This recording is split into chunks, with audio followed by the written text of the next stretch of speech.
Look, we need to have a real conversation. The kind people don't usually have until it's 2 a.m. and they're staring at the ceiling, wondering where the last 5 years went. You keep telling yourself that you're a visionary or someone with huge potential just because you can see a better life in your head. But I need to give you a gut check that might hurt. Your imagination isn't your superpower right now. It's actually your sedative. You are getting high on a life you haven't earned yet. And every time you close your eyes and visualize your success, you're giving your brain a cheap, free hit of dopamine that tricks it into thinking you've already won. So when it's time to actually sit down and do the grueling, unglamorous work, you freeze because your brain doesn't see the point in climbing the mountain when you've already pretended you're at the summit. You aren't stuck, and you aren't lazy. You're just trapped in a psychological loop where your dreams have become a hiding place from your reality. Think about how your day actually goes, and let's be honest enough to admit it's a script you've written 1,000 times. You wake up with this heavy, ambitious weight on your chest, telling yourself that today is the day everything changes. But then you pick up that phone. You start scrolling through TikTok or Instagram, watching other people live out the highlights of their lives, and you tell yourself it's research or inspiration, but it's really just digital junk food. Before you've even brushed your teeth, you've already told your brain that you aren't the main character of your own story. You're just a spectator in everyone else's. By noon, that morning fire is gone, replaced by this low-level anxiety that feels like a hum in the background of your mind. You tell yourself you'll start after lunch, then after one more video, then tomorrow, because tomorrow is this magical land where you're suddenly disciplined and fearless. But the truth is, tomorrow is just where your dreams go to die, and you're using future you as a dumping ground for the responsibilities current you is too scared to handle. Here is the street psychology of what's actually happening under the hood. Your brain is a survival machine, not a success machine. It doesn't care about your 6-figure goals or your dream house. It only cares about keeping you safe. And in the modern world, safe means comfortable. When you look at a daunting task, like starting a business or writing that book, your amygdala, the lizard part of your brain, sees it as a threat. It sees the potential for failure, the risk of looking stupid, and the sheer physical discomfort of focus, so it sounds an alarm.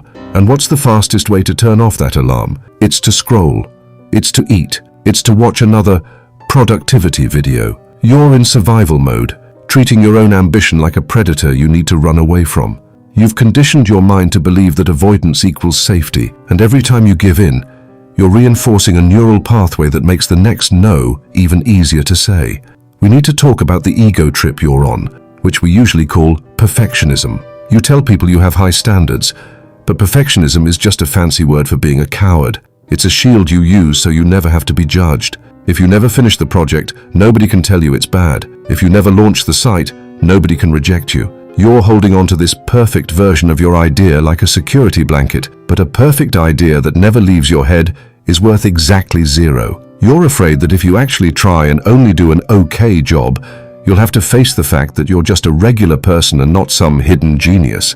But here's the reality. Everyone you admire started out as a complete regular person who was willing to look like an idiot for as long as it took to get good. They didn't have more willpower than you. They just had a higher tolerance for being embarrassed. The hustle culture lie told you that you need to be grinding 24/7. But the real secret to moving the needle isn't some manic burst of energy. It's about managing your environment like a professional. You don't have a discipline problem, you have a design problem. If you're trying to work with your phone face up on the desk, you've already lost. That device is designed by some of the smartest engineers on the planet specifically to break your will, and you think you're just going to try harder to ignore it?